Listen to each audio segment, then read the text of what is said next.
All right. Well, I'm so excited. Thank you so very much for participating in this Embodied Memories project, Narratives of African Diasporic Religious Communities. It is October 20th, 2022.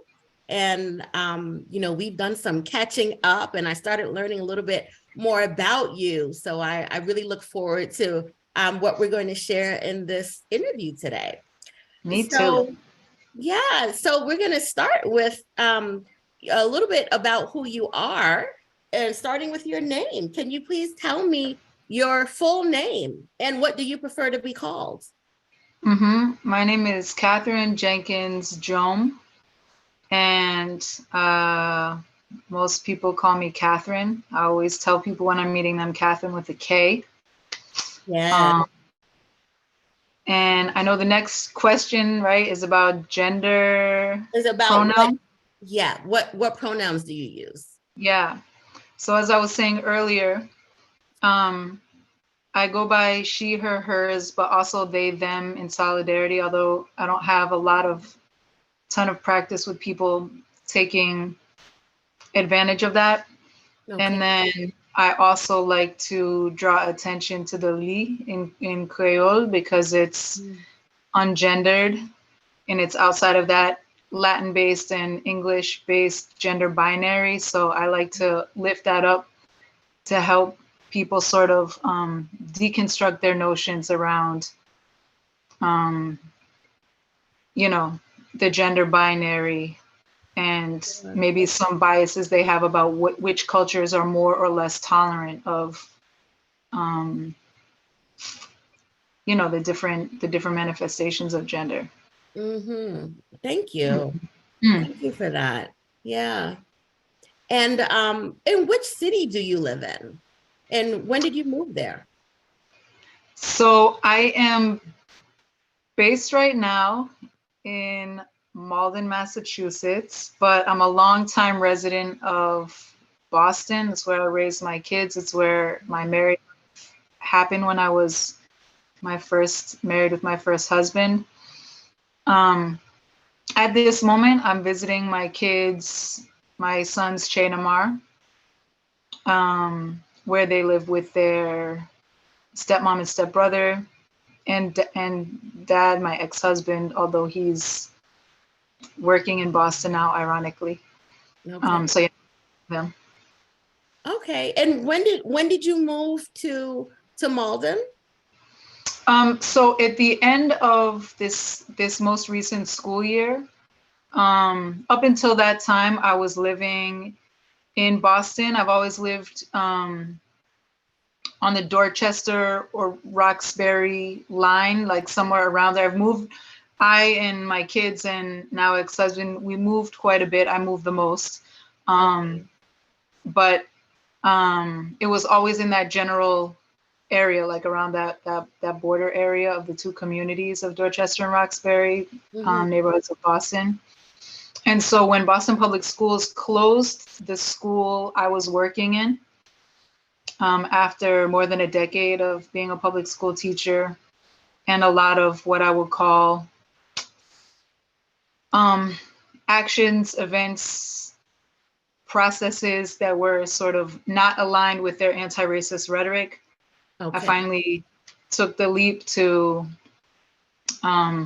explore some other possibilities. Okay. Yeah. Okay. So I guess we can get more into that. We can talk more about that. And so is there something you'd like to ask me before we delve deeper into the interview? Anything you'd like to Yeah, I mean, I guess there's like a ton of questions I would like to ask. So I'll ask a couple of them. You answer the ones that move you the most. Okay. I'm interested to know like how you came to this project. And I realized like previously when we were talking, I was like speaking some Creole with the assumption that, like the assumption most people would have about a serviteur, about a Vodouyizan, is that they're Haitian, right? If it's Voodoo from Haiti, right? versus voodoo from Dahomey, or from Benin. But I'm like, I don't actually know about your identity. So I'm curious, like, if you're Haitian or if you came to voodoo kind of like me from another background. Okay. Oh, those are sure. Those are great questions. So for the first one, I came to this project because part of my areas of study, I'm a postdoctoral scholar in education, and one of my areas of study, well, I study the intersections of race, religion, language, and independent schools, right? So I have two lines of research. One is on Black students who attended independent schools, and the other is on people. I'm particularly interested in youth and educators who are members of African diasporic religious communities and their treatments in schools, right? Because all of my work evolves from my own lived experience. So I myself, I was a Black child in New York City independent schools. That's what I wrote my dissertation on. But my original dissertation project was going to be on Vodouyizan children and educators in schools, because that was also my experience. So so that leads us into your next. So, well, before we go there, and so the opportunity came with the project, right? There was a call out to do this community stories project. I was speaking to other people in the community here at Stanford, other people who I had met, who were members, Black folks who were members of various faith communities. And we said, we should really use this opportunity, but we don't know what. Like, how can we, the deadline's coming up soon, what can we do? And so we put our heads together, and I actually credit Amara Smith, who's an amazing artistic director, choreographer. She's a teacher here of dance at Stanford. And it was actually her idea to have the, to do a story about practitioners of African diasporic religions in the Bay Area specifically. Yes. So the initial project was focused, it was kind of place-based focus on the Bay Area. And then the project evolved through some other additional funding that I received. It evolved from the Henry Luce Foundation. It evolved into being a something that was more broader, right? Oh, nice. So I'm also involved in another project to fight religious racism. It's an international workshop to fight religious racism. And so through that one, I'm focusing specifically on the voodoo community. Yeah, the Vodouyizan community. And so that's how this project is a part of my initial research for that particular project. So I had done a survey, which you answered, you responded to the survey, and then this is another part of it for the interviews. Now, in terms of, how I am involved in voodoo, well, I do speak Creole, parle Creole, un peu, parle Creole, right? I learned Creole as an adult, through my practice of voodoo. I learned Creole. I am African-American, born and raised Savannah, Georgia, Black American, African-American. And I discovered through my own spiritual practice, through my ancestral veneration, that's when I connected with the Loa and the Orisha. And so it was, in speaking with elders in both traditions, I was led to enter voodoo first. So I discovered through then that I had an ancestral connection with Haiti, and I had an ancestral connection with the Loa that I did not know of. That's so dope. I'm what's called a réclamé. Yeah. Yeah. That's very cool. My kids and I visited, my kids and I visited Savannah some years ago and saw like the statue of the Haitians that came. Yes, from the Battle of Versailles. Hold on a second. What's up, sweetie? No, the Battle of Vertières. All right, give me just a second. My my kid's stepbrother. We're I trying can to also pause it. I can pause it. I'll pause it. Okay, whatever you. And so, excuse me. Thank you for that question. Yeah. Yeah, so right, so I'm curious to learn. It'll come up. How did you learn Creole as well? So I think I'll recap quickly some stuff that I explained when we were talking previously, right? Mm-hmm. I was born in Japan and spent the first almost 6 years of my life there. My father also grew up over there. My mother spent a lot of her adult life there, initially as a ministerial intern, and then as a minister once she met my father, and then they had me, my younger brother, started a life there. Mm-hmm. And then my father worked for a Japanese company. We moved to the United States, to New Jersey, because that's where his Japanese company had their American office. And New Jersey is a place where neither of them had family. My Okay. father, on his father's side, has deep ancestral roots in California. My mother's family is from the South. And it was like a very jarring transition, right? Mm-hmm. Both for our like nuclear unit, but I think like, we were very well in very, nurturing and sustaining community in Japan. And my parents also spent a lot of time exposing us to like the sacred and communal practices in Japan. Like we would go to festival, like religious festivals and such. Okay. So it was very jarring for me to come to the United States.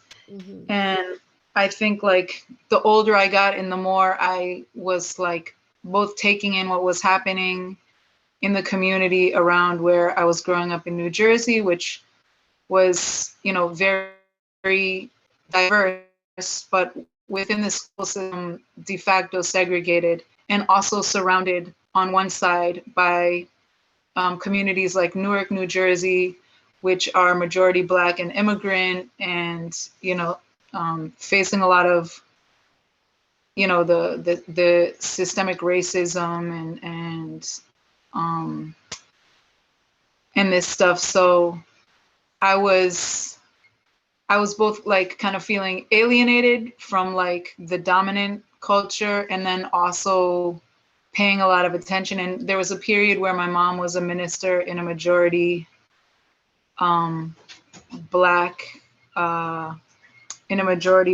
congregation a couple of towns away in East This is Orange. a Christian minister. When you say minister, Presbyterian, yep, Presbyterian, yeah. Presbyterian. But Okay. very open-minded, right? Because of who she is, but also because of the multi-ethnic and multi-faith community where she got her start at Tokyo Presbyterian Church. Okay. Very open-minded relative to some Christians, right? Mm-hmm. So not like you got to believe in Jesus and that's it. Like more like this is how I found my way to, Right. and then everyone has their own way. Mm-hmm. So all of this functioned to where, I was just like, I kind of had like and my parents taught me to like question a lot, and were also, you know, both theoretically and in practice, very much in relationship with people who didn't look like us or share the same ancestry or lived experiences as our family did. And so I think I just had like a broader set of concerns and preoccupations than a lot of my peers, in school especially. And then around the age of 12, I kind of like, I stopped dancing. Like I love music, I love dance. We spent a lot of time, especially my mom, listening to a lot of different types of music.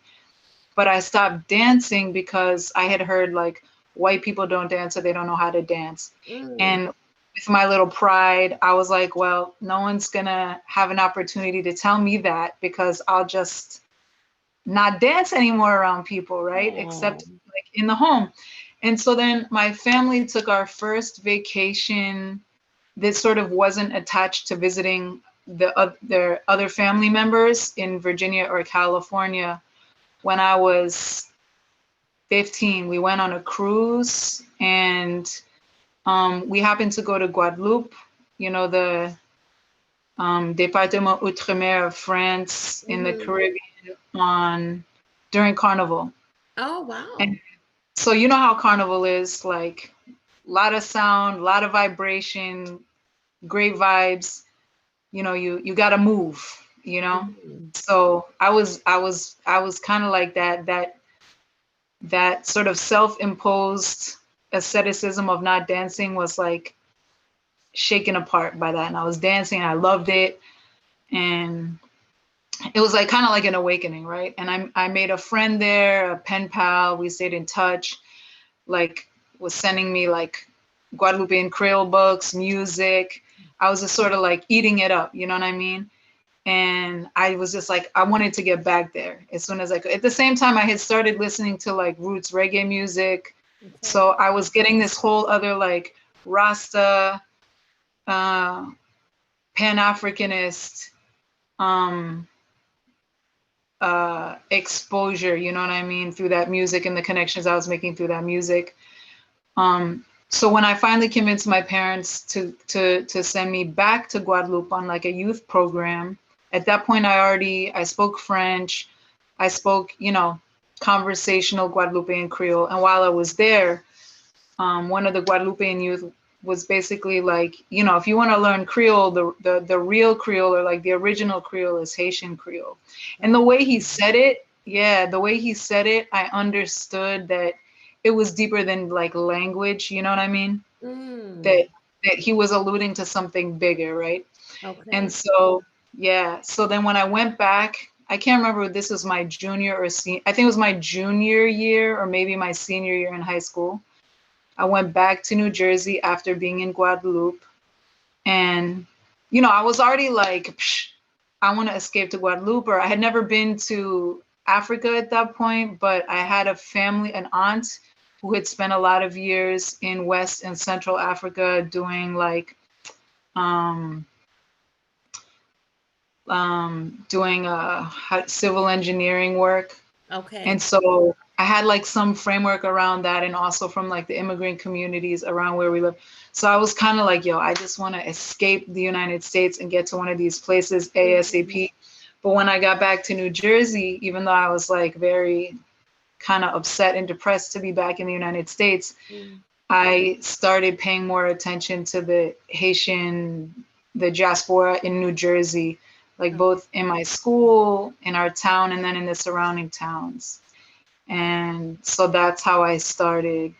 I picked it up pretty quickly. Like I would say the biggest influences were, I had my first serious boyfriend had been sent recently from Haiti as he was older than me, but he had been sent at like the end of high school with his siblings. Okay. And so there was him, and then there was also, I didn't go to college right away. And so after high school, one of the jobs I had was working at it was a de facto Haitian restaurant. Okay. Everyone, the owner and everyone that worked there besides me was Haitian. Okay. And there was an older woman there. Sorry, this story is taking forever. No, there's an older, okay. Yeah. There was an older woman there. She was the cook. I really loved her, but she was like, I think she was from like a rural area. Mm-hmm. So she would, how can I say this diplomatically? When she would like give a command. No, you know, like, and I was like, ah! And I'm like, why is she yelling at me? And they're like, she's not yelling at you. She's just telling you what to do. So, and they were all like, yo, teach her English. And they had this little book that they used to sell in the airport back in the day, Anglais ak Français sans caca de l'eau nager. And so I would sit there. I remember that in the airport in Haiti. Yeah, the yellow one. And I would sit there trying to teach her, and she didn't really give a crap about it, you know, learning English any better than she already knew it. But as I was learning already and motivated to learn, it was like helping me with the grammar and stuff like that, the syntax and whatnot. So that's basically it. Yeah. Oh my goodness. Wow. What a fascinating story. So you basically covered like my next 4 questions that I was going to ask you. No, no. Okay, so this is perfect, right? It's better because it's more organic and flowing. Wow, really fascinating. So I wanna back up a little bit into maybe focus a little bit more on those faith communities. I know you mentioned that your mom was a minister, a Presbyterian minister in Japan. And you also mentioned that your parents exposed you to, it seems like, other more like ancestral faith traditions in Japan as well. Can you talk to us a little bit more about that? Yeah. Well, I'll say first that I think, like, you know how in Voodoo and other Afrocentric and African traditions, and indigenous traditions, like there's this concept of, you know, being on the shoulders of your ancestors, right? Yes. And I think in a lot of ways, although I don't always know if he appreciates it fully or to the extent that I do, a lot of like my inquiry and my searching is very much related to my dad's experience. So he grew up in Japan from a very young age. He was born in Belgium, which was where his mother was from, my grandma, my late grandmother. And then at a certain age, they sent him to do school in the United States, and he also did college in the United States in California. But he didn't feel like that connected, and so then he went back to Japan.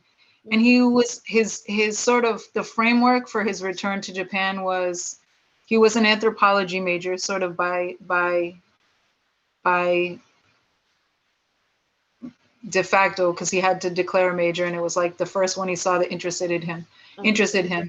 And he said, okay, I'm going to do a comparative study between what happens in Japanese society that is undergoing industrialization with what is sort of already happening in the United States, and see, like, do they follow out the American trajectory of like families going from like what in the Western framework would be an extended family to like the nuclear family. Okay. And as he was trying to do this study, he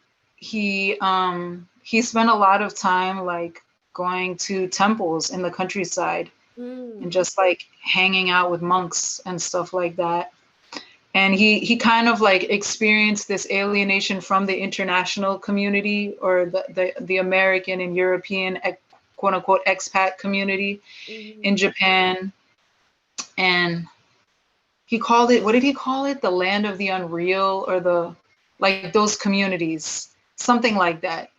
Anyway, so he was kind of gravitating towards these people that he ostensibly like didn't belong to or didn't fit in with. And then he made the decision to try and get a job in a Japanese company in order to better integrate into Japanese society to do this study. Then once he did that, he was like, oh, I have a job now. I can provide for a family. Like, I don't need to write a thesis. And he worked for a Japanese company for like the rest of his life as both like a insider outsider. Like in Japanese, gaijin is like a person who's a foreigner, right? So he was sort of both like a hybrid. And so that I think is like, I think he very much, even though he left that study behind and had a job and he, you know, has this identity as a provider, that those experiences like informed how he spoke to us, and he would very much encourage us always to question authority and to question why. And his refrain would be like, you know, if you don't question why, that's how things like the Holocaust happen, right?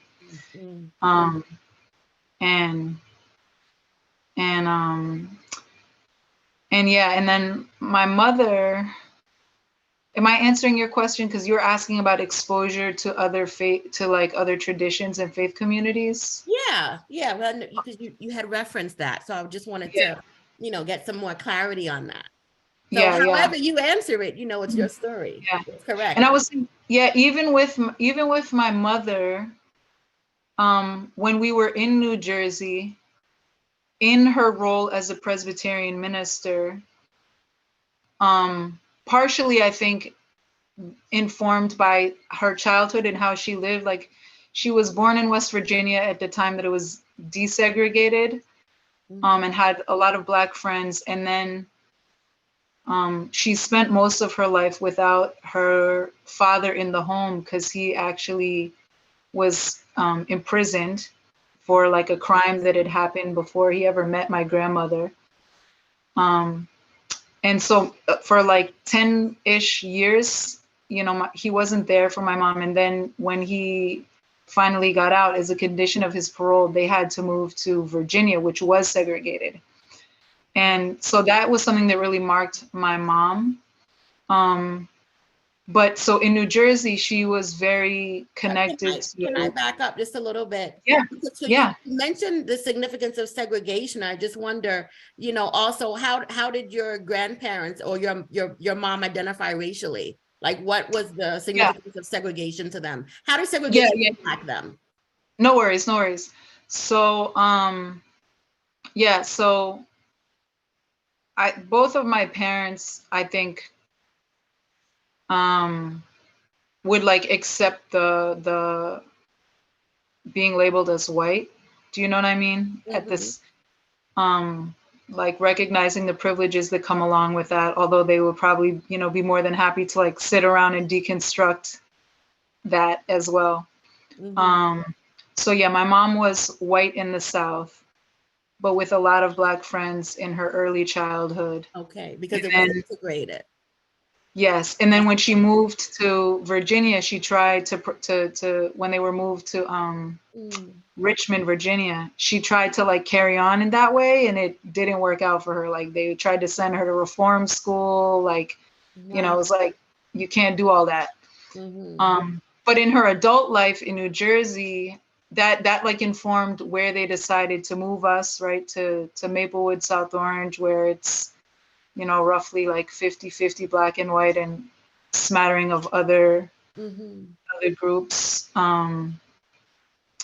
And she also had really good relationships with a number of like members of the Presbytery of Newark who were African American or from the diaspora. So I got to travel with her to Jamaica on like a youth and kind of Presbyterian church exchange when I was in high school.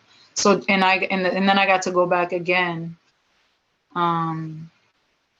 So those exchanges, although they were like within the framework of the Presbyterian church and kind of like Presbyterian exchange, were also very,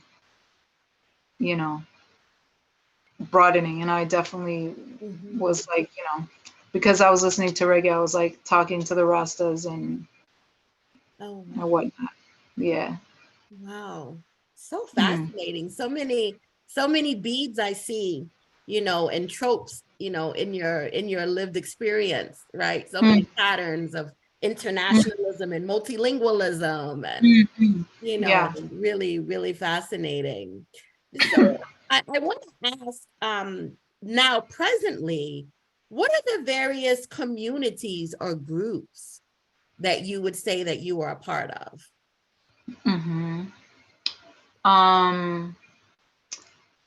I would say in terms of who I am communicating with and doing work with and like creating with and visioning with, definitely Société Nago, which is the Société which initiated me. I did my council with them. Both, there's the Mattapan, Boston, Massachusetts Laku, but there's also the Jacques Melaiti Laku. So I would say I'm connected to both folks in the United States, but also in Haiti. And then the Wellesley Racial Justice Initiative, which is an alum organization that started, around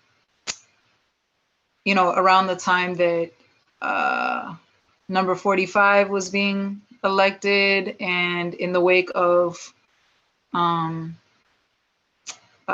murders of Trayvon Martin and Mike Brown. So I do adult anti-racist education, mostly with white alum. Oh, wow. And that's like a very, tight-knit group that I've gotten a lot of support from in the past 5 years and grown a lot with. There's a group called Inside the Sun, which was created sort of like the soul child, I'll say, of some of our adopted elders in Boston. A couple of whom, many of whom spent many decades incarcerated. Okay. And folks that we've grown into like a kinship relationship with, even though we're not close blood. Okay. And now that, like, over time, this organization has grown out of it, designed to sort of provide support to folks who are coming out from the inside, from incarceration, but also in the process to like create the world that we want to deserve. You know what I mean? So not just doing it the dominant system way, but yeah. Sorry, I can't express it better than that. And then I got a few more. I'm connected to a lot of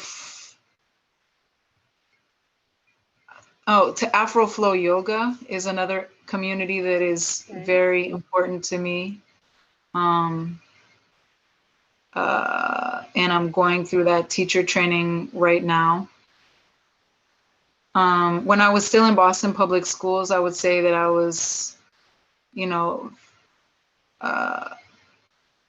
kind of like peripherally involved in and hoping to be more involved in the ethnic studies now community. Okay. And I would say I'm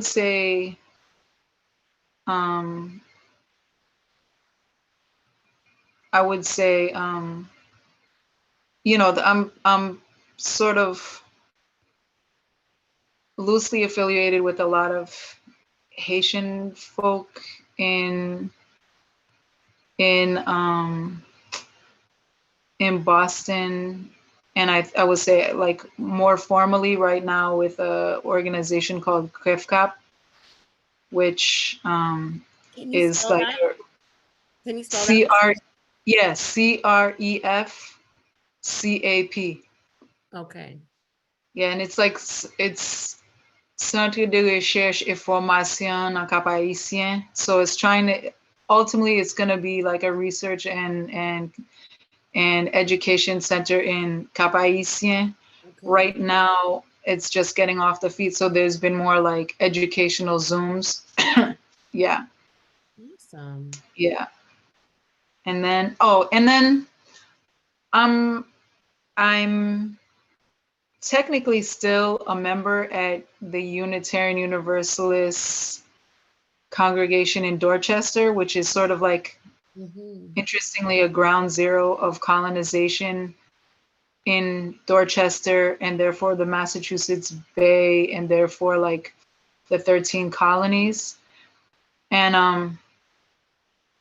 I remain, wherever I go, I try and connect with UUs, because I feel like there's a lot of potential for that community to, based on like the 7 principles, to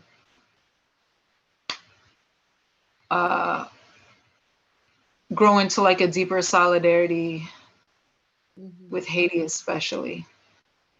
Okay. But yeah. So I'm going to That's ask you a question that, and we'll see how you respond. yeah. Which of these groups are most important to you? Societe Nago, Afro Flow Yoga, and WRJI, the Wellesley Racial Justice Initiative. Okay, so you had some clear ones. Yeah, And I can you would say, talk to us about why? yeah, because these are communities where like I'm getting the most nurturing. I would say too, what I didn't name was my family, because I feel like that's a given. I know though it's not a given for everyone. So yeah. And I would say like because I would say I get a lot of nourishment from them, both in terms of like emotional and support, spiritual community, but also a way to like live into my, as the Japanese would say, ikigai, like the purpose, like your purpose, which is also like what the world needs, which is also your way to make a living, like so. Yeah, Okay. it's like the Yes. overlap of all those things. Yeah. Okay. Yes. I think Yeah. I'm envisioning. There's a visual that I saw, right? Like a Venn diagram with the three Yeah. interlocking circles. So Although I think my older son actually gave me a book of it, and it's like 8 overlapping 8 things, right? I overlapping. just Okay. can't remember all of them, but yeah. Okay. Yeah. Awesome. And you feel like with these three that you mentioned, that they collectively are giving you that opportunity to do that. Yeah. Yeah. And I would say, and I would have to name like, close friends, and like chosen family, and family of origin are also very important to me. Okay. So like my elders, our adopted elders up in Boston, like very, very important, my siblings. Yeah. My sisters from another mister, as we call them. My Okay. brothers from another mother, yeah, they're important. They're very important to me too. Awesome. Well, thank And my you. kids, of course. Yeah. Yeah. Thank you. Very, very rich um communities and groups that Mm, you're a part of. And so now I want to focus more on your involvement in your current faith communities. You mentioned a few, right? So however you yeah. want to approach that, but Yeah. how did you become introduced, to that tradition, and what attracted you to it? You want me to speak about voodoo specifically? Whatever, however you feel. So yes, Yeah. I would like for voodoo to be included in Yeah. it, Of but course. if you have multiple faith traditions, I'd love to Yeah. hear about all of them. Yeah. So I'll start with voodoo because I think um that's where I derive my strength from. That's where I've experienced the most healing and liberation. Primary um that is my primary spiritual identity, right? Okay. Although I have been part of Unitarian Universalist community formally for longer, right? But I think it all depends on how you define it, right? Mm-hmm. So um, I I referenced how I was kind of like searching as a young high schooler, listening to roots reggae, listening to like music from all over Africa and the diaspora, and like connecting with people, both peers and also like random folks that I would run into. I would like go to music shops when record stores were still a thing, when mixtapes were still a thing. Right. Um, and so when I started connecting more with the Haitian community towards the end of high school, um, you know, like how they say about voodoo, right? And Haitians, that it's like Haiti's, you know, 90%ish Catholic, 10% Protestant, 100% voodoo. So it was just always there. So I was listening to Racine music. I was getting bits and pieces, stories, and I think there was like just a whole other vibe with the community in general. Um, that and like, you know, like a joy that I wasn't finding in like the community that I lived in. And my family was going through a very hard time. And and like the folks that looked more like us that had lived around us, a lot of them moved away. So I was seeing very much um, like how even in these, like this immigrant community, which ostensibly was like newer, but was like more, was able to build more roots, or like seemed to be rooted. I can't quite explain it, but anyway. Um, so in a way I was like, even though I hadn't been to any, you know, Dans Roi or anything like that, by the time I got to Wellesley, um, I had like absorbed something from being around the community. You feel what I'm saying? Yeah. And so when I went to Wellesley, coincidentally, um,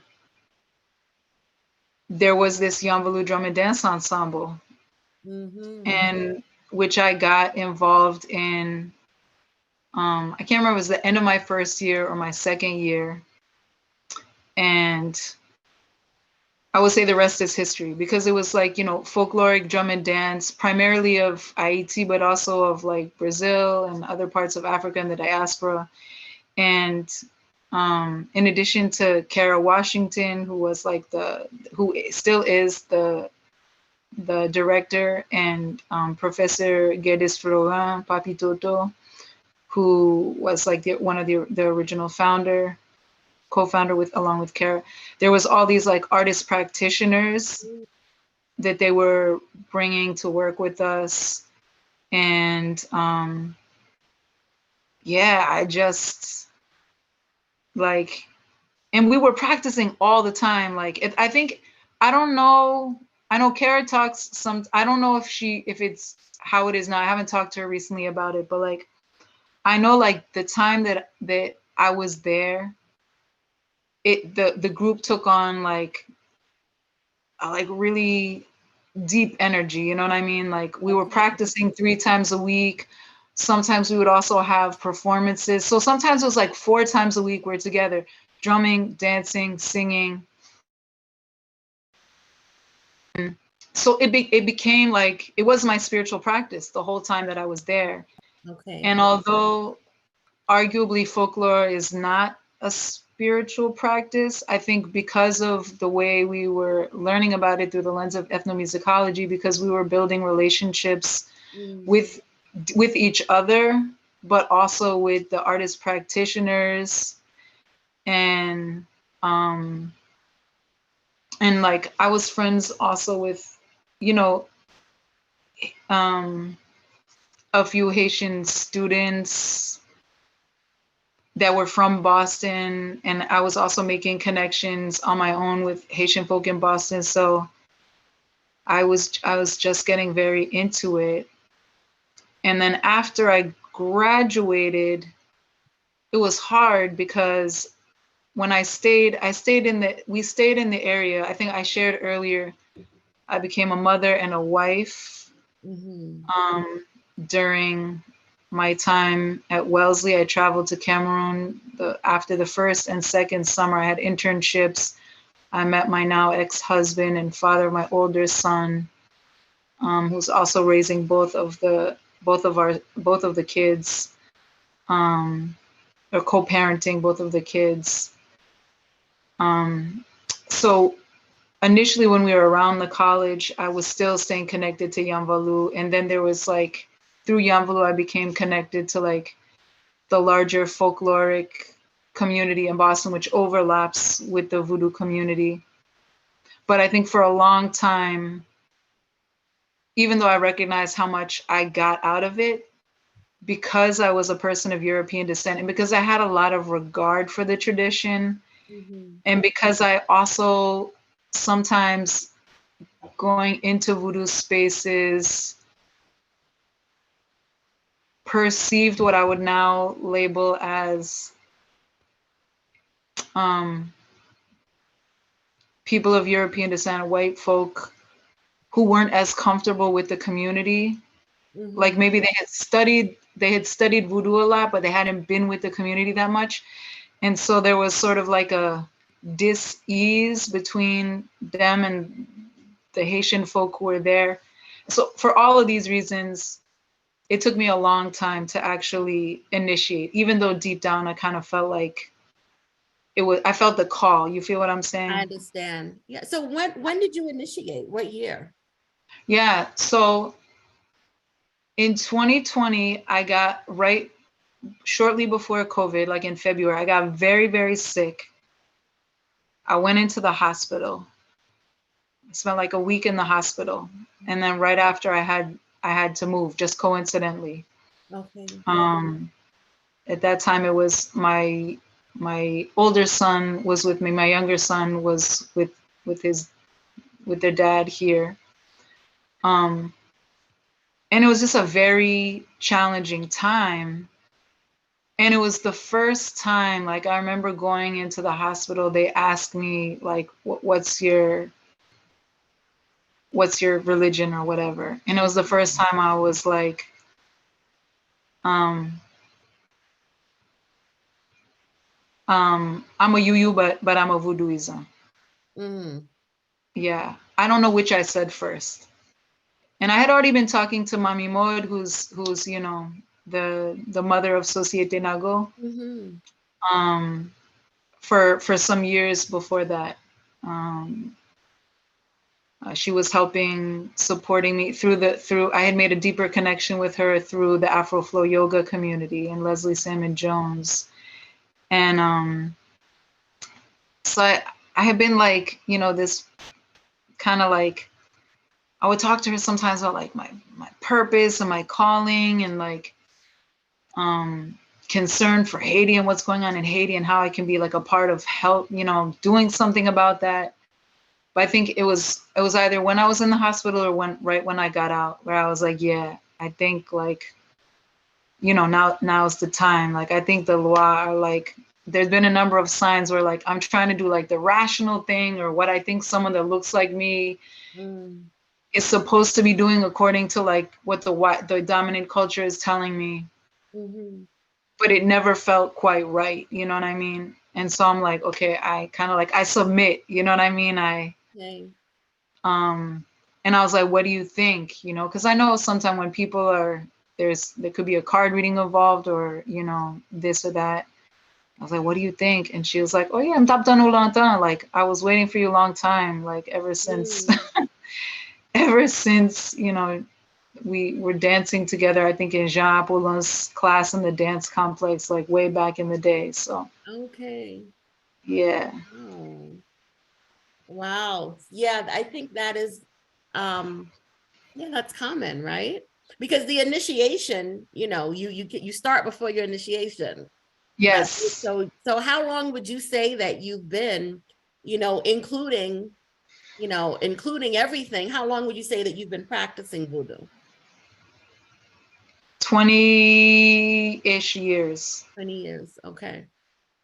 Yeah. And I mean, I would say if you look at the pattern of like the connectivity to Haitian folk and like, it goes back to when I was in high school and I'm 42 now. Sure. I don't usually go around telling people my age, but I think it's kind of dope to be 42 with African numerology. It's a 7, so. Yeah, that's it. That's exciting. Hey, I'm 41. You're 41? I'm 41. Yeah. Hey, that's a prime number. That's an exciting age too. Yes, hey, and we're doing it, and we're here together virtually That's it. at the That's same it. time talking about. So I knew all your references in high school, and I knew what was up because I was right across the water in New York City when you were in Yes. Jersey in high school. Mhm. Yeah, Yeah. how big the Yeah. Fugees were. We talked about that offline. Oh So yeah, yeah, yeah. The yeah, but the Fugees. Fuji lie, yeah, that was the So soundtrack good. of my Yes. of our high school years. That's it. That's it. Yeah, it's a special Yeah. time. So Mm-hmm. so talk to me about the because we we're gonna go deep more into voodoo, but talk to me more about the UUU and The Unitarian Universalists and the Unitarian Universalist Association. Okay. yeah. So one of the things that I think was cool about where I grew up in New Jersey is, in addition to there being like a lot of it being diverse racially and ethnically and in terms of nationality, like a lot of immigrant communities, amongst the white folk, there was a diversity of like religion and ethnicity and background too, right? So I grew up spending a lot of time, like I was doing church with my mom, but I had a lot of Jewish friends. So I was going to synagogue and bar and bat mitzvahs, and and um, so when I was after I graduated and I was already a mother, and we spent a few years we spent like a year after I graduated out by Wellesley College, and then we moved to Boston. And I was searching for a spiritual home. We spent some time in like the Presbyterian congregation in Roxbury. That's where my younger son was baptized. Um,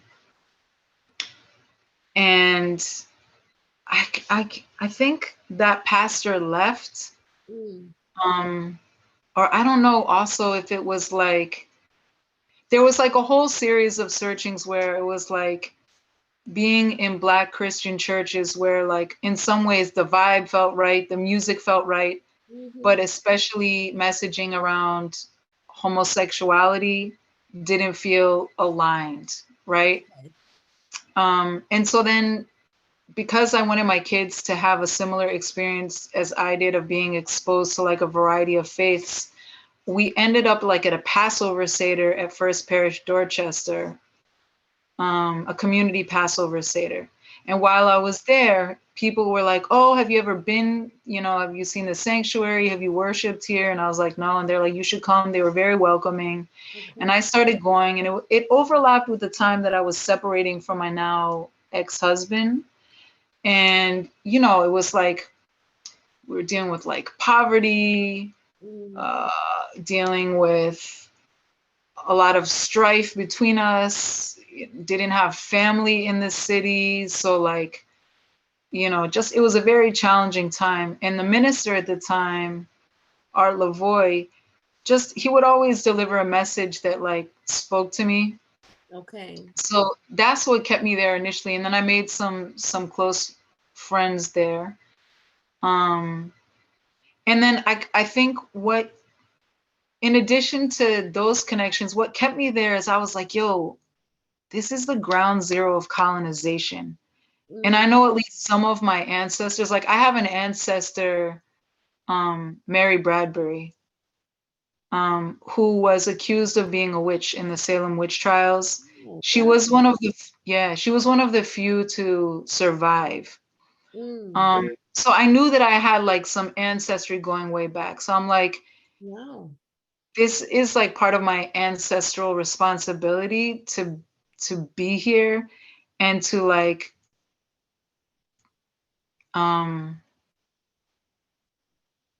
push this community toward a deeper liberation. Like if this is where the problem started, this place should also be where we start to heal the problem, right?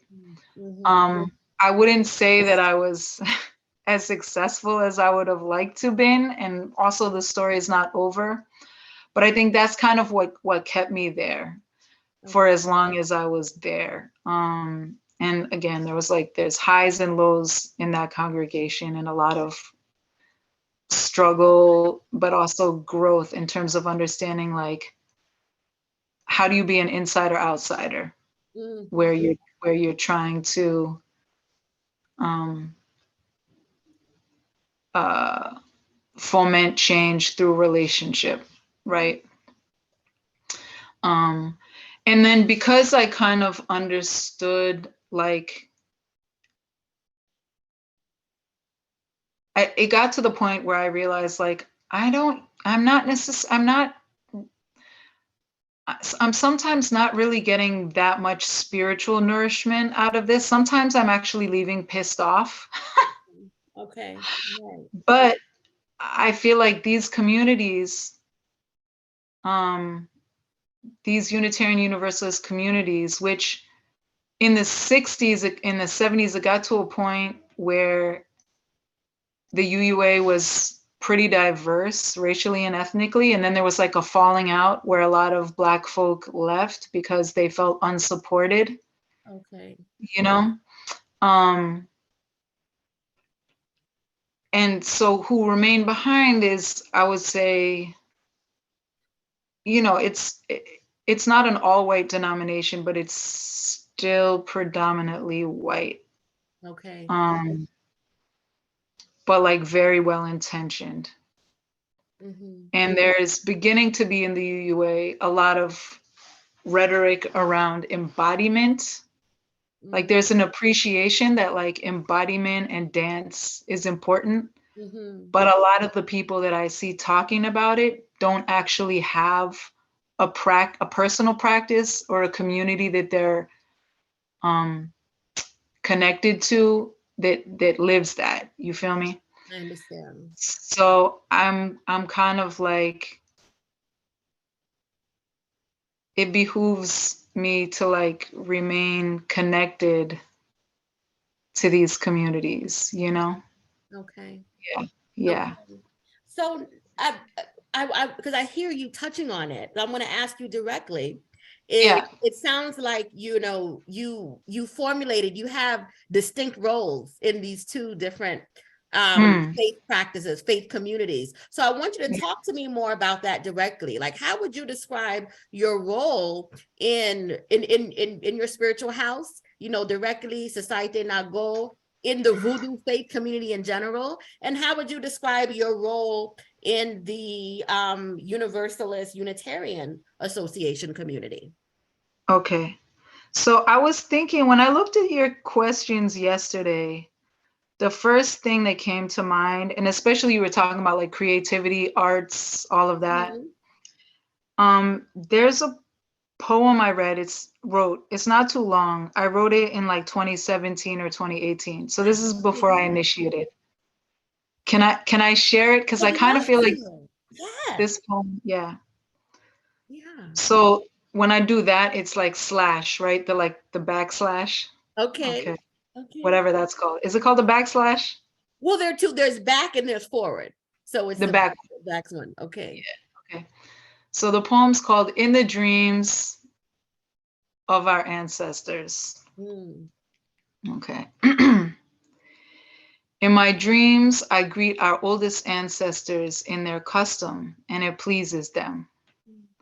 And though their dark brown skin and hardened hands do not resemble my wintertime pallor or skin kept smooth by lotions, I see myself within their facial expressions and body language, just as they see themselves in mine. I am so happy to be home because we are. In my dreams, though our words loom indecipherable by language, our songs and dances tell our stories, the joy of our reunion, the despair of our severance, the unthinkable pain and horror caused by our alien nation. Love radiates between us outside of rational comprehension from deep within our spirits.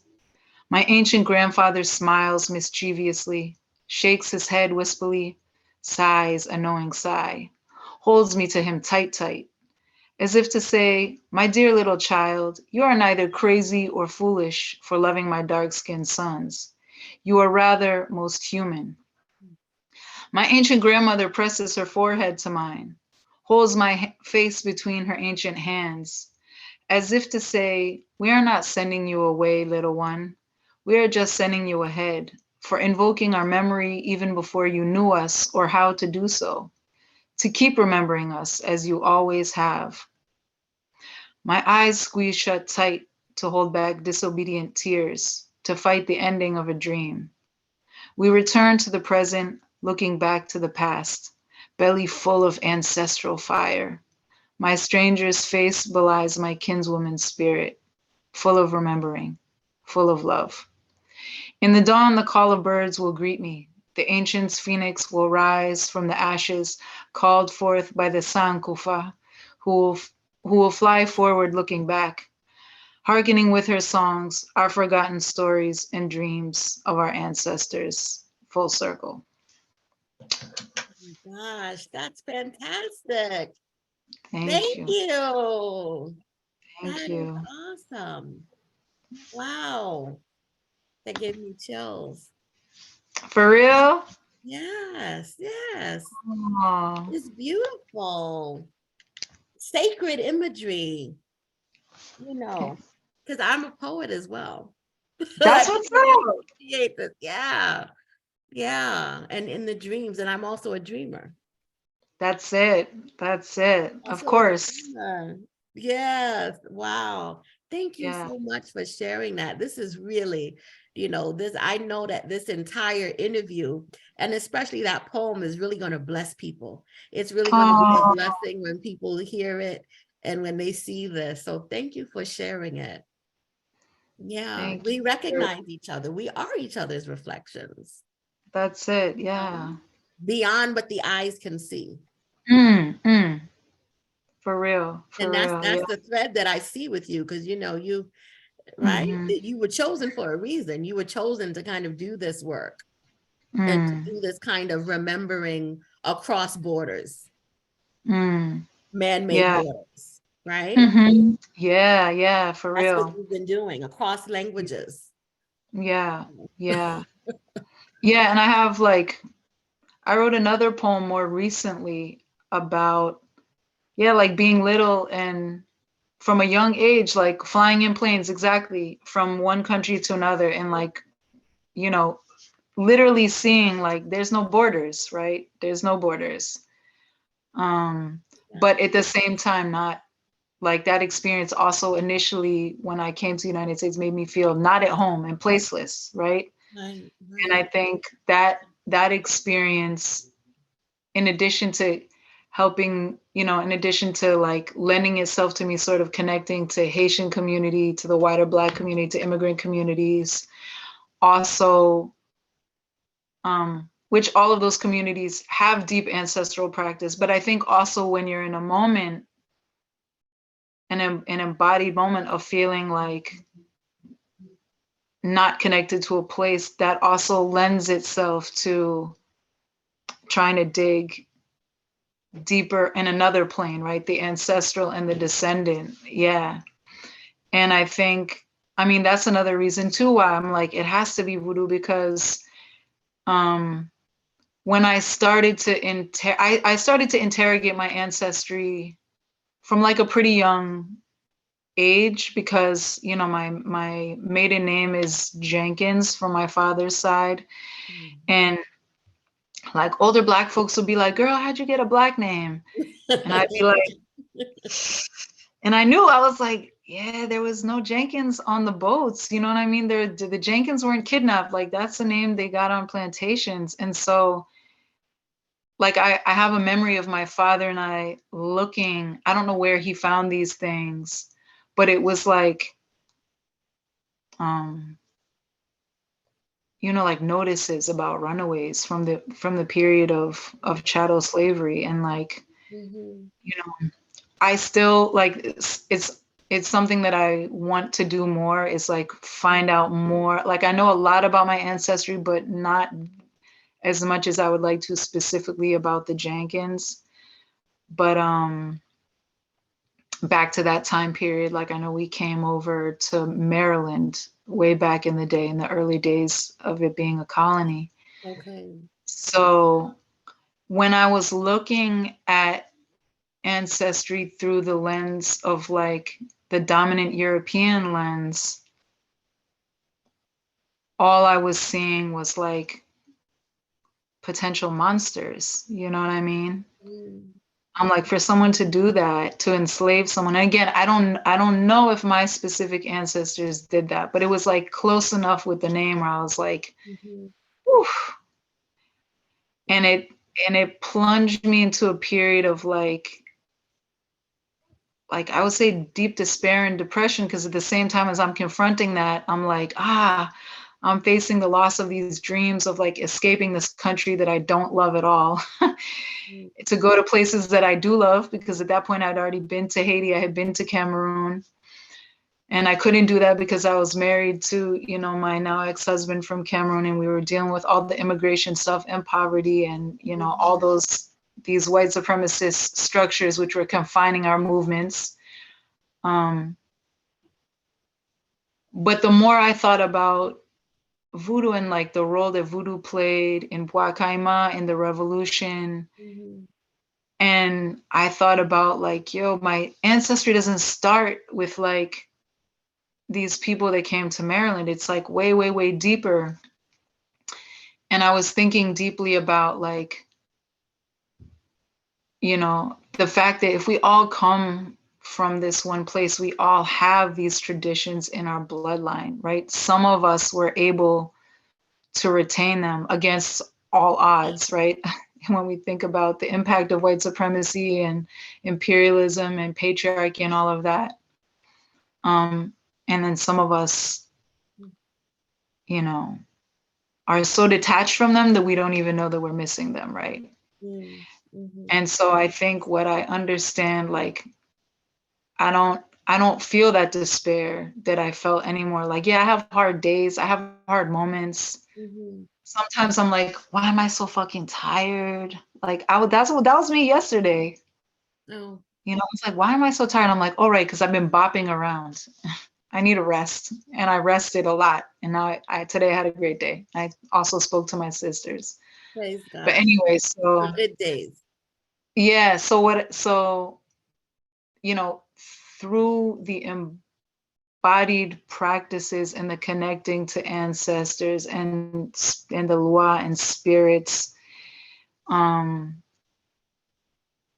it's both like it's a cognitive thing, like having a different way to look at life and yourself, but it's also all of the embodiment that goes along with that. And I'm just like, yo, I want to share that with other people, because I see people that look like me, that even though they own multiple houses, even though they got a lot of money in the bank, they have cars, they have all these things I don't personally have, Right. they're not happy.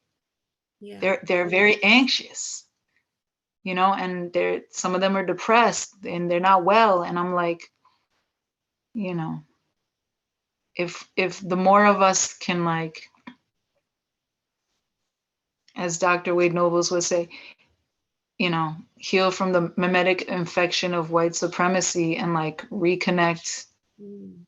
to ancestry, and this other also like what can be traced back to like an original way of being and being with others, like the better for everyone, the better for the earth.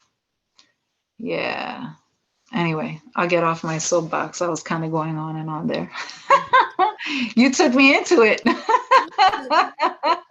This is your story. I'm happy to follow along. This is your journey. Thank you for sharing your journey, your story with us. Right? Yeah. Because it's, you know, there's always something that resonates with me and is going to resonate with other people watching. Yeah. Well, thank you for creating this space too, because I remember even as I was filling this out, I was like, does she really want to hear from someone like me who's like not, you know, I'm not like we're all of African descent, right? But I'm not of like recent African descent. So thank you for making space for like, you know, people like me too.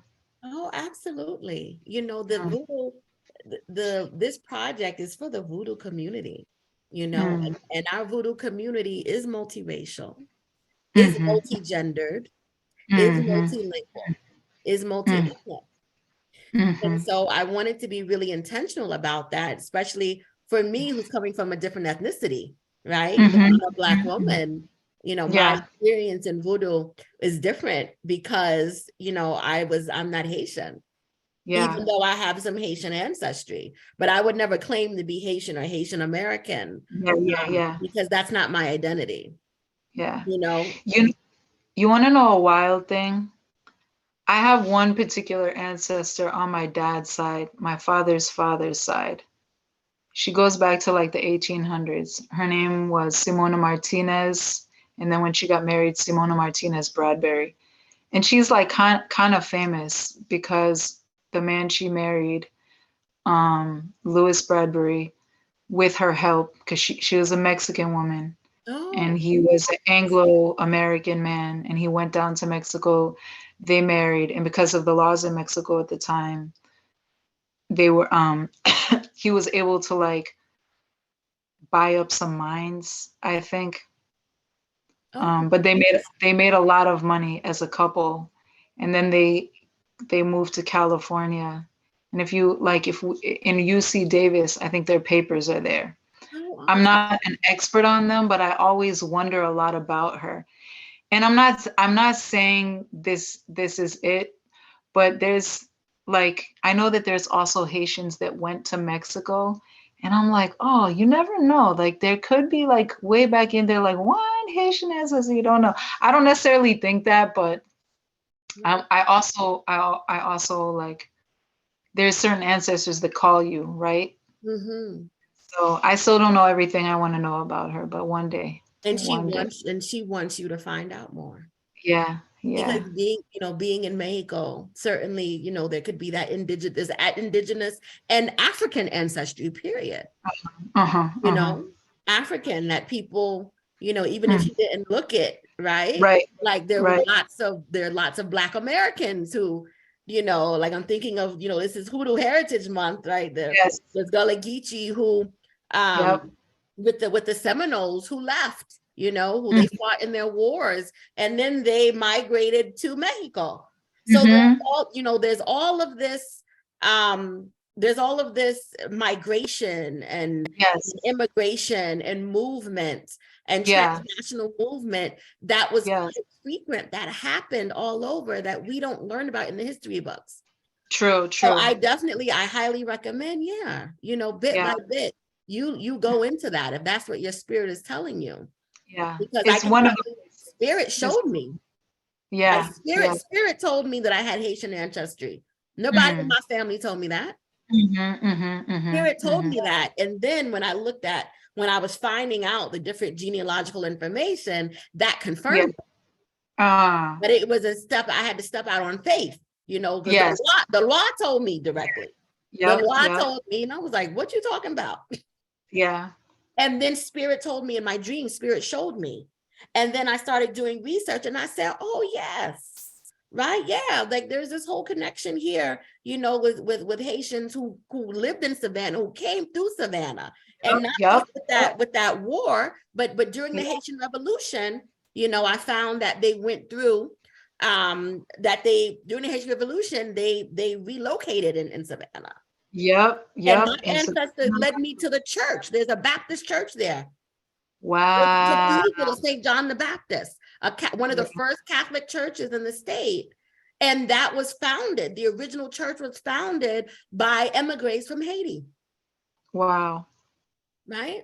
I'm that's born in Savannah, all these, I never knew that. that's deep. I love Never that. knew that.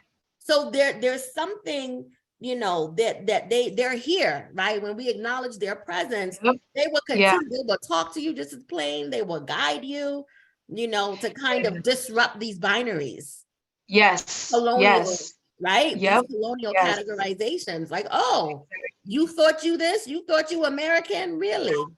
Yeah. You thought you was white? Really? You thought you Yeah. was only of African descent? Mm-hmm. My Jewish Mm-hmm. ancestors talking to me like, oh, really? Get out. For Just this, real? yeah, and they light skin too, they white. Yeah. Just this strong. That's wild. And I was like, maybe you're lost. I'm a Black woman. Why are you? Maybe I thought maybe they was lost in my dream. Like I'm Yep. not. I don't know who y'all is. Were you going to a neighbor's house? Yeah. They kept I coming love back, kept that. coming back, and I was like, are y'all serious? And y'all not even Black Jews. Y'all white. Yeah.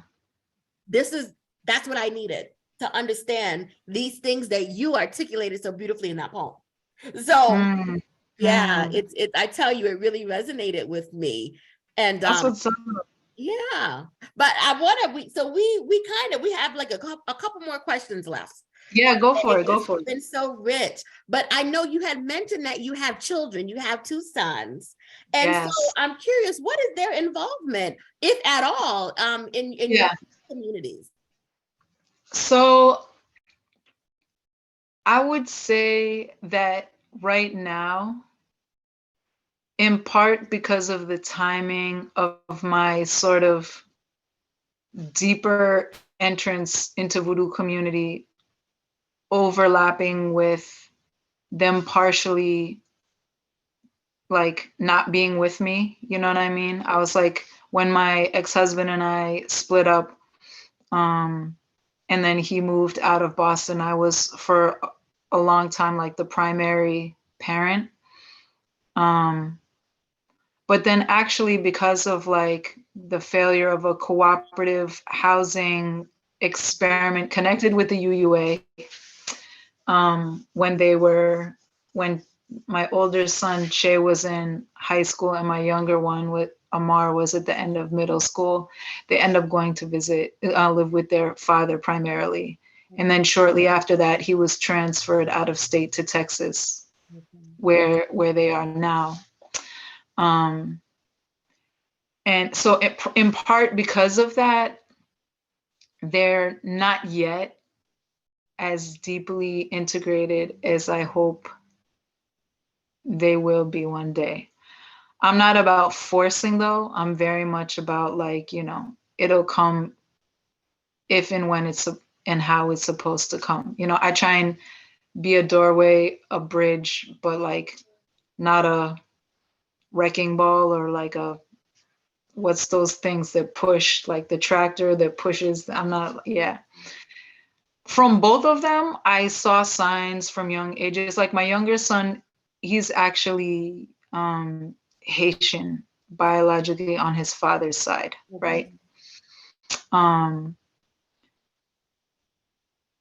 When he was like 3 or 4, I remember we were at my parents' house. I have my younger sister. Our younger sister is much younger, my younger sister, and it was her graduation. And I remember it was the morning after. I'm in another room, but I can hear my younger son and my mother speaking. And unbeknownst to my mom and I, my father had just told my younger son Amar about my grandfather, his great-grandfather on my father's side, who was a pilot. Amar loves like all things automotive, cars, motorcycles, planes. So I think he made he made like this connection, right, with this pilot ancestor who at that point, had passed away long before Amar was around, when I was back in high school. So yeah, Reginald Courtney Jenkins Jr. So my mom asks Amar like, hey, would you like some cake? And Amar's like, yeah, cut 2 slices.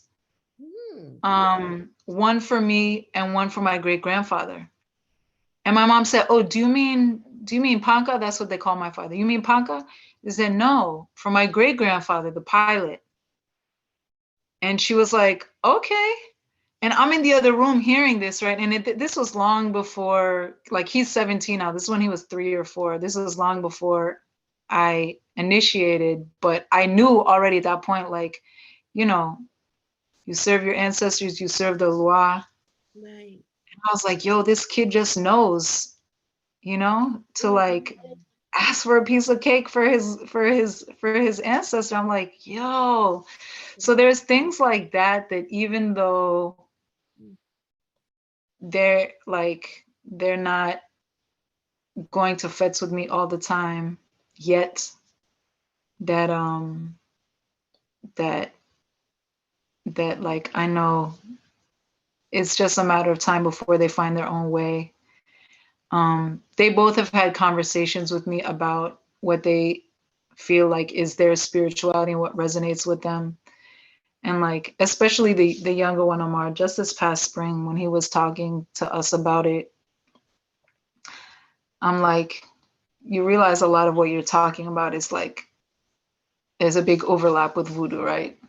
He's like, so, I mean, I know like you talked about migration and like how like there's all of these untold stories of migration that we don't necessarily learn about in the American school system.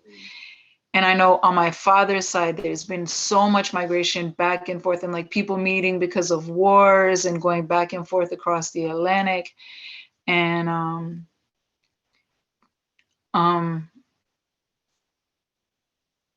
part of my like feeling of like, I don't vibe with here with the United States. I think has to do with like the role maybe that of the violent role that I assume some of my ancestors played here. Okay. But I think it's also like, about where I feel like a deepest resonance. And Haiti is one of those places. So like, that's another, this is like not part of your question, but I'm just thinking of it as I'm speaking, like knowing that I have a dream of moving there or spending a chunk of my time there and wanting to build like, be part of community there for if and when my kids one day have grandkids. Okay. I'm like, you know, I want to be there in the most decolonized way possible. So like from a practical standpoint, even if I weren't called like, like being being being part of voodoo community is like, a must, if that makes sense. I understand. But Yeah. yeah, for them and their descendants, right? Yeah. Yeah. So I want to ask, for your creativity, right? Because you so generously shared that poem with us. But how does your faith influence your creativity and artistic expression? Like, is there something specifically that you've been inspired to do as a result of your faith? Yeah, well, I mean, I think that just like um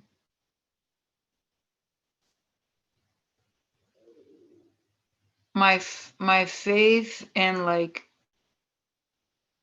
the legacy of voodoo and voodooism being so connected um to maroonage, to resistance, to liberation, to like to creativity, period, in all of its different manifestations, like thinking outside of the box, creating in traditional ways, like, music, dance, art, all different sorts of art. It just, so both like cognitively from knowing about all of these historical examples, but also like internally and sort of osmosis by being in community with so many other creatives and artistic people in the voodoo community. It just sort of like delimits my thinking about everything. Like, so I'm doing this independent scholarship right now, building on Dr. Wade Noble's Island of Memes, Haiti's Unfinished Revolution, which is talking about the role of African spirituality and psychology in the sort of success of the revolution, and also looking conversely at, to the extent that it's unfinished, being informed by like what I said earlier, the mimetic infections of white supremacy and these different white supremacist memes, like the notion of the state and like the notion of the meme of dehumanization and chattel slave and all of this. Right.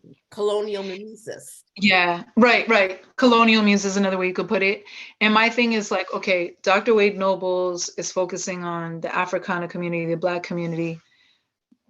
But if we're all of African descent, like some of this can be this can be expanded to like the whole human family, including people with whom I share more recent ancestry, right?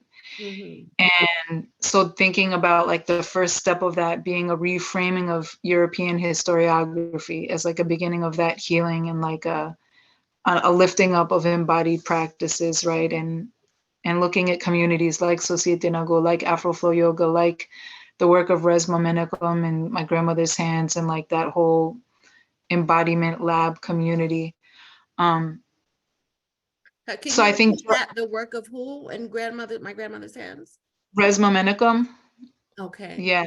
And he wrote my grandmother's hands, and then he's part of this group called I think it's like the Embodiment Lab and the Embodiment. There's like this whole community around embodiment and like, you know, somatic healing. Okay. And yeah, and embodied practices for healing and like intergenerational trauma and healing the intergenerational trauma and stuff like that. So like, you know, I contrast with how I was like in the beginning of my experience of an educator, where I was like trying to fit myself into the box. Like, even though I feel like I was very like critical theory already, but like I still felt this pressure to like fit into these very oppressive boxes that educators and students are put in the public school system in the US.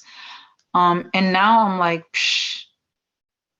thinking way outside the box of like how I can create healing for others and for myself. Like, you know, recognizing there's a healing you experience when you help others heal, right? And not only that, but then I went, after we spoke today, actually, I was like, oh shit, like I'm working on trying to, you know, I presented made this presentation on this independent scholarship at the Haitian Studies Association conference a few weeks ago at Howard. People said, you know, all the emerging scholars were encouraged to, you know, write their papers to submit for publication in the HSA journal. I'm like, oh, I can co-author this with my sons. Like, my younger son is interested in psychology. My older son is just like a seeker in many ways, you know what I mean? Very, very spiritual kid. And I'm like, I can co-author this. Maybe we can, you know, get an independent study going in my younger son's school. He's still in high school. Maybe we can see if some of his buddies and like other kids want to, you know, opt into this thing where we can do youth participatory action research. Like, you know what I mean? Like, so that's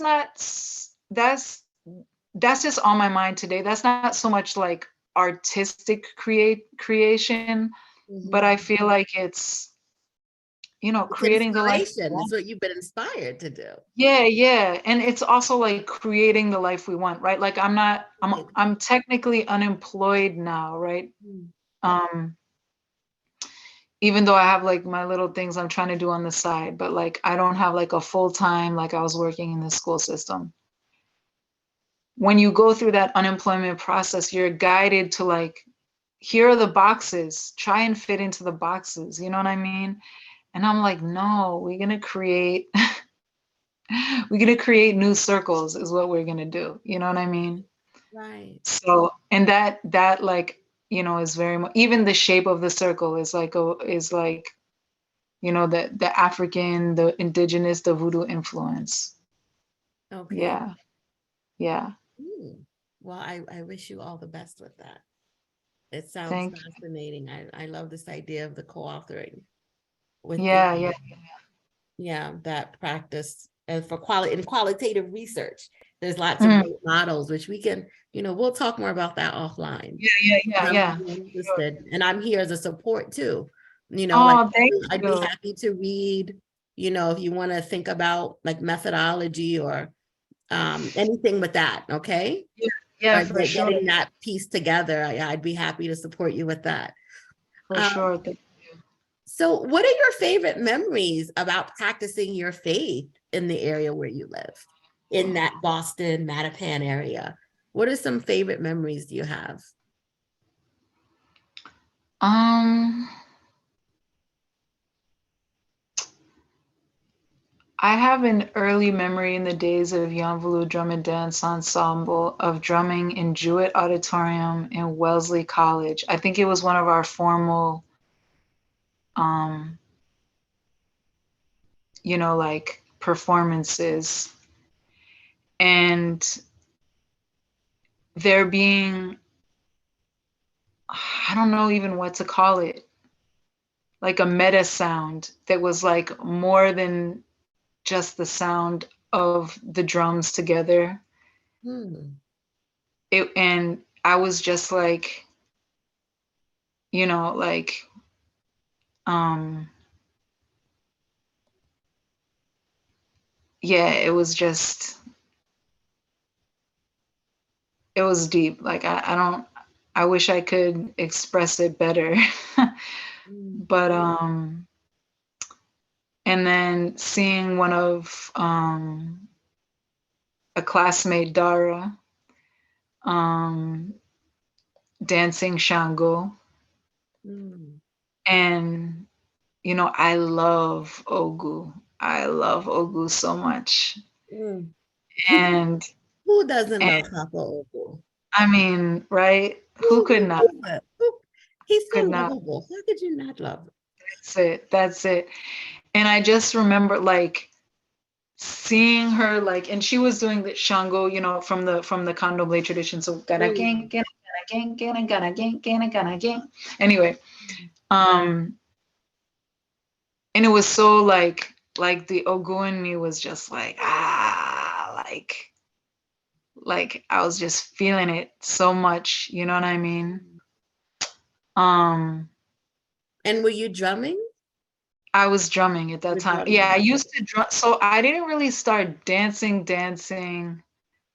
um until like the end of my time in Yanvalu, and then more so after I graduated. And I really got into it in through Afro Flow yoga. That's where I think, because of the way she holds the space, right? She does it in a circle. It's not like dance class lines across the floor. It's like she holds it in a she creates a ritual container, right? Okay. Okay. So that's where I really started dancing a lot, because it felt right to me. Mm-hmm. Um, a lot of my memories, like, they sound like disturbing, but they were felt very liberatory. Like, so, um, Marseille, Unga Marseille, who was one of the artist practitioners, who taught us to drum back in the day in Yanvalu, and who is a part of Societe Nago.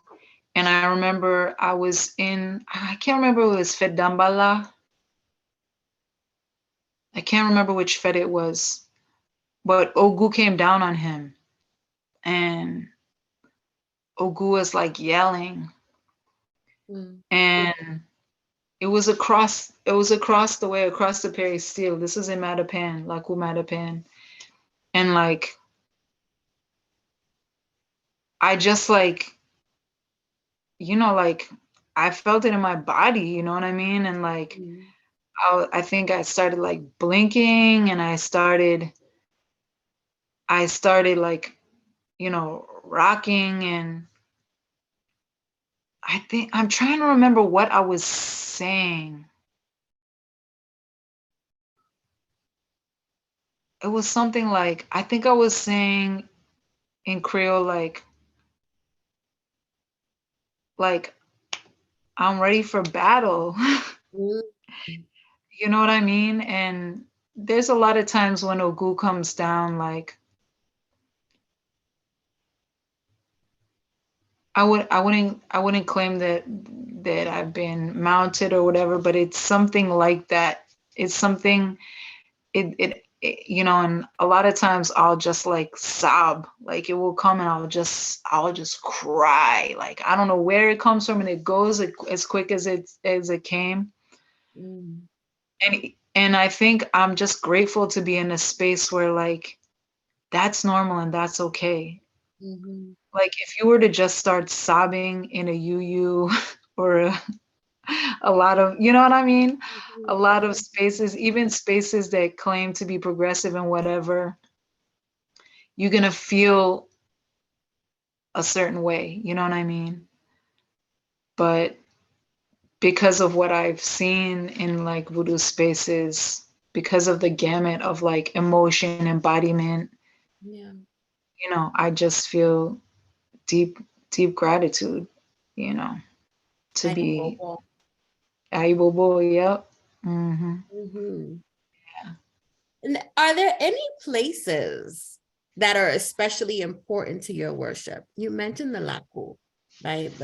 Of Society Nago in Matapan, in Yeah. Jacmel. But are there any specific places in that area, in Matapan, in the Boston area, that are especially important to your worship? Yeah, I mean, I would say that like the places where I feel, besides like the Peristyle, right? The Peristyle in Jacmel, the Peristyle in Mattapan, any Peristyle I go to, um, the places that I feel like both the freest and the most connected to nature and to the ancestors and to others are natural spaces, Mm. right? So every time I go to Bassin Bleu in Jacmel, Can you repeat that? I think the recording got. Bassin, oh yeah, Bassin Bleu, Okay, okay. Bassin Bleu, the waterfalls and the pools in Jacmel. Mhm. Um, Woo, that's always like very deep spiritually. There's a pond in Boston. Pond life people know what pond I'm talking about. Mm. Um, that's another community that's important for me, although there's a lot of troubles in that community, a lot of pain in that community, um, but that place in the woods by the pond in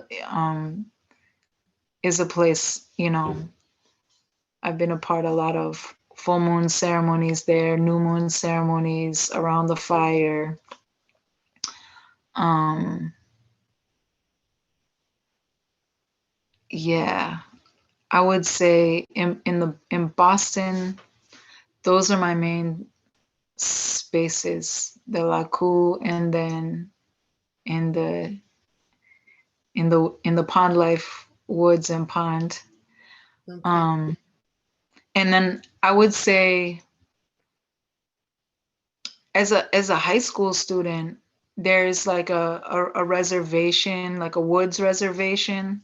This it's called the South Mountain Reservation. There's a waterfall and a series of very small pools, natural pools there. Mm. And that was a place that had like I love to go there. It was always very special to go there with friends. But it's also a place when I was going through um like deep suffering or marking significant things in like my teen and young adult life that I would also go by myself. Mm. And you know, yeah, so that's a special place Can for you me can you as tell us the name of that place again? Was that in New Jersey or was that also yeah, in the it's Boston in area? New Okay. Jersey, the South Mountain Reservation. Oh, South Mountain. Okay. Yeah. And I will say about the pond in Boston, I'll just say it's part of um like the Blue Hills and Stony Brook reservations. Yeah. Okay. Yeah. hmm And I think,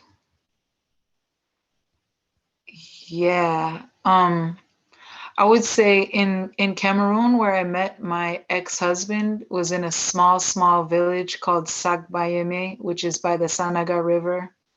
Hmm. That place to me, even though the last time I went was 2012, and who knows when I'll be able to go back, is a place that feels very, very um yeah, like significant spiritually. I think both because of where it is, and like it's like deep in the jungle, you know what I mean? It's only really on the map because of a hospital that's there. Okay. So it's both because of what happened there, but also because of like just how it feels. Mm. Yeah. All right. Yeah. Well, thank you for sharing this really, really rich life that you are living and that you're creating. And so that concludes the questions that I have for you. And the last thing I'll just ask is if there's anything else that you'd like to share before we close. Wow, I kept you on here a long time. Hey, I'm a talker and a listener. And um, I enjoy telling the story and listening to the story as well. that's what's up. Mhm. Yeah, I mean,